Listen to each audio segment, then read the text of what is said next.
ദൈവ തിരുനാമത്തിനെ മഹത്വമുണ്ടാവട്ടെ. Bible reading പ്രോഗ്രാമിൽ സംബന്ധിക്കുന്ന ഏവർക്കും കർത്തൃനാമത്തിൽ സ്നേഹവന്ദനം.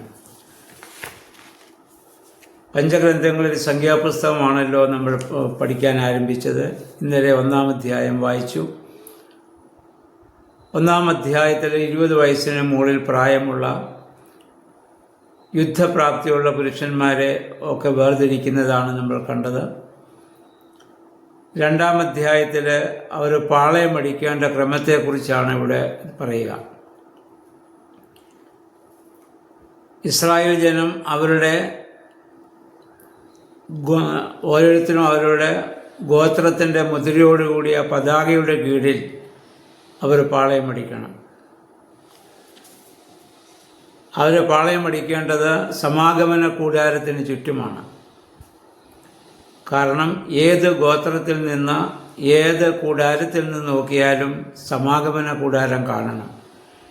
അവിടെയാണ് ദൈവനാമത്തിലുള്ള ആരാധന അവർ നടത്തുന്നത്. അപ്പം അതുകൊണ്ട് എവിടെ നിന്ന് നോക്കിയാലും ആ ദേവാലയം കാണുക എന്ന് പറഞ്ഞാൽ ദൈവത്തെ കാണുന്നതിന് അത് തുല്യമാണ്. ദൈവസാമീപ്യം എപ്പോഴും വരുന്ന സ്ഥലമാണ് ദേവാലയം. അതുകൊണ്ട് ക്രൈസ്തവ സഭയിൽ നമുക്കറിയാം, പണ്ട് കാലങ്ങളിൽ ദേവാലയങ്ങളിലൊക്കെ കൂടുതൽ സ്ഥാപിച്ചിരുന്ന മലമുകളിലാണ്.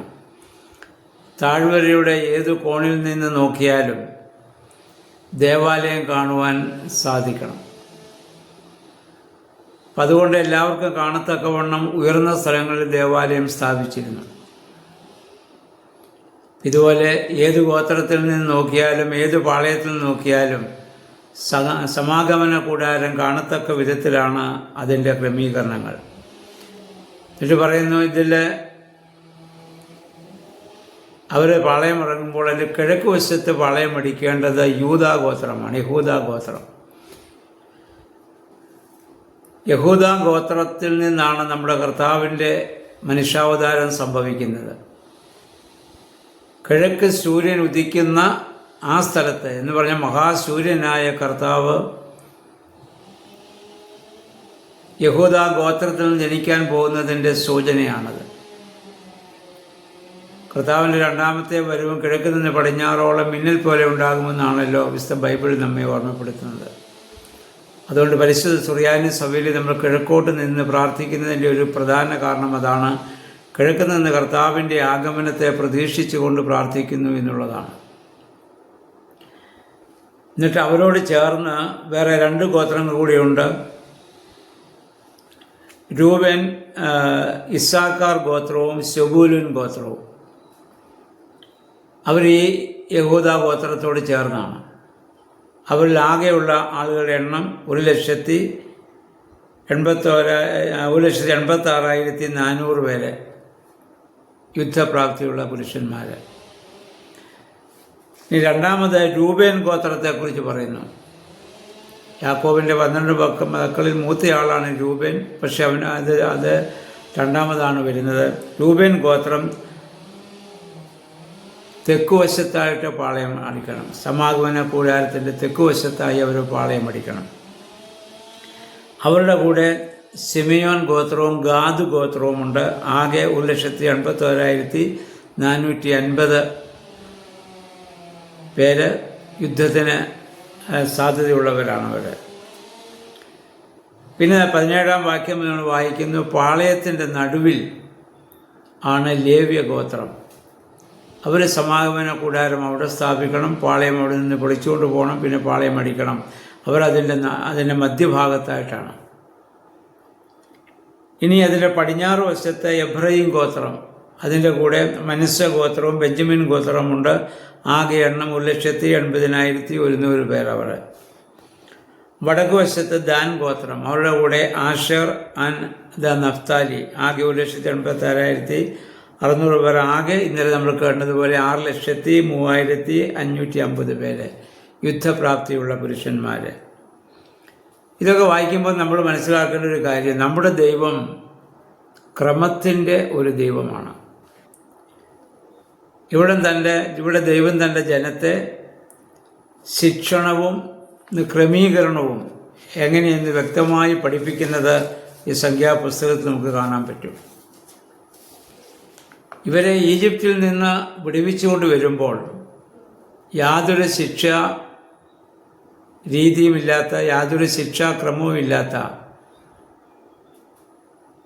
ഒരു ശിക്ഷണവും ജീവിതത്തിലില്ലാത്ത വെറും അടിമക്കൂട്ടങ്ങൾ മാത്രമായിരുന്നു. എന്നാൽ അവരെ അവിടെ നിന്ന് ദൈവം അവരെ വിടുവിച്ചു. പുറപ്പാട്, ലേവ്യ, സംഖ്യാപുസ്തകങ്ങളിൽ ദൈവം അവരെ ഡിസിപ്ലിൻ പഠിപ്പിക്കുന്നതായി കാണാം. അവരെ ശുചിത്വം എന്താണ്, ആരാധനയുടെ ക്രമം എങ്ങനെയാണ്, ശിക്ഷണം എങ്ങനെയാണ് എന്നെല്ലാം വളരെ വ്യക്തമായി അവരുടെ ജീവിതത്തിൽ മോശ മുഖാന്തരം അവർക്ക് പറഞ്ഞു കൊടുക്കുകയാണ്. ഇത് നമ്മൾ ക്രൈസ്തവരായി നമ്മൾ മനസ്സിലാക്കേണ്ട ഒരു കാര്യമാണ്. ജീവിതത്തിൽ എല്ലാത്തിനും ഒരു ഡിസിപ്ലിൻ ഉണ്ടാവണം.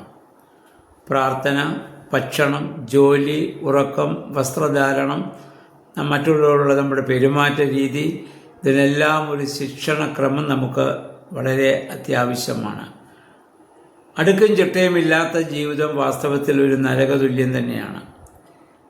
ഈ കാര്യങ്ങളൊക്കെ നമ്മുടെ ആത്മീയമായ വളർച്ചയെയും ബാധിക്കുന്നതാണ്.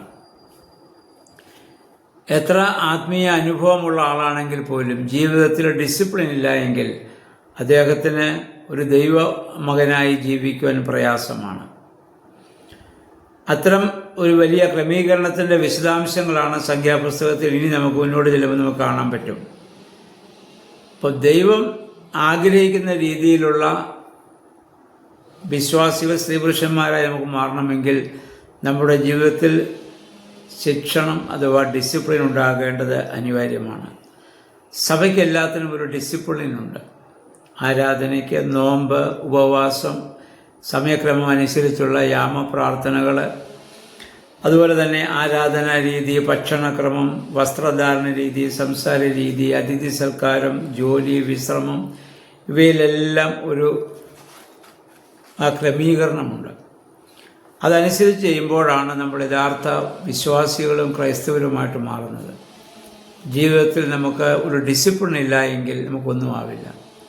ഇതുപോലെയാണ് വേദപുസ്തകം വായിക്കുന്നതിനും നമുക്കൊരു സമയക്രമീകരണം ഉണ്ടാവണം. അത് നമ്മുടെ ആധ്യാത്മിക ജീവിതത്തിൻ്റെ ഡിസിപ്ലിൻ്റെ ഭാഗമാകണം. എല്ലാ ദിവസവും ദൈവവചനം വായിക്കുക, പ്രാർത്ഥിക്കുക, ആരാധനയിൽ മുടക്കം കൂടാതെ പങ്കെടുക്കുക, നോമ്പ് ഉപവാസവും കൃത്യമായിട്ട് നമ്മൾ അനുഷ്ഠിക്കുക. ഇതെല്ലാം പിതാക്കന്മാർ നമുക്ക് ക്രമീകരിച്ച് തന്നിട്ടുണ്ട്. അതനുസരിച്ച് ജീവിക്കുമ്പോഴാണ് നല്ല വിശ്വാസികളായി മറ്റുള്ളവർക്ക്, ദേശത്തിനും സമൂഹത്തിനും ഒരു അനുഗ്രഹമായി ജീവിക്കാൻ നമുക്ക് സാധിക്കുന്നത്. അതിനുവേണ്ടി നമുക്ക് ശ്രമിക്കാം. ദൈവമേ, പരിശുദ്ധാത്മാവേ, അതിന് നമ്മളെ ശക്തീകരിക്കണമെന്ന് പ്രാർത്ഥിക്കാം. എല്ലാവരെയും സർവശക്തനായ ദൈവം അനുഗ്രഹിക്കുമാറാകട്ടെ.